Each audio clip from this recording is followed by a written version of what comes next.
আসসালামু আলাইকুম। সবাই কেমন আছেন? আশা করি অনেক ভালো আছেন। সো আজকের ভিডিওতে যে টপিকসটা নিয়ে আলোচনা করব, প্রোটোকলের পোর্ট সম্পর্কে। সো আমাদের অনেক প্রোটোকল ইউজ করতে হয়। সো এই প্রোটোকলের পোর্ট আমাদের অনেক সময় প্রয়োজন হতে পারে, এবং অনেক সময় এটা অজানা থেকে যায়। সো আমাদের প্রোটোকলের পোর্ট সম্পর্কে যথেষ্ট ধারণা থাকতে হবে নেটওয়ার্ক ইঞ্জিনিয়ারিং হিসেবে। সো এখানে জিনিসটা যদি আমি এখানে দেখাই,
এফটিপি টিসিপি এফটিপি টিসিপির পোর্ট সংখ্যা 21, এসএসএইচ টিসিপি পোর্ট সংখ্যা 22, টেলনেট টিসিপি পোর্ট সংখ্যা 23, এসএমটিপি টিসিপি পোর্ট সংখ্যা 25, ডিএনএস সার্ভার টিসিপি ইউডিপি এর পোর্ট সংখ্যা 53, ডিএসপি সার্ভার এবং ইউডিপির আন্ডারে।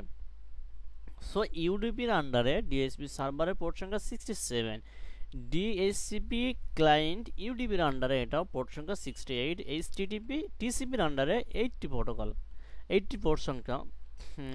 পিও পি3 টিসিপির আন্ডারে 110 পোর্ট সংখ্যা, এনটিপি ইউডিপি 123 পোর্ট সংখ্যা, নেট বায়োস টিসিপির আন্ডারে 139 পোর্ট সংখ্যা, আইএমএপি টিসিপি 143 পোর্ট সংখ্যা, এইচটিটিপিএস টিসিপি পোর্ট সংখ্যা 443, এসএমপি টিসিপির আন্ডারে 445 পোর্ট সংখ্যা, ওরাকেল ডিবি টিসিপি পোর্ট সংখ্যা 1521 পোর্ট সংখ্যা, মাই এসকিউএল টিসিপি পোর্ট সংখ্যা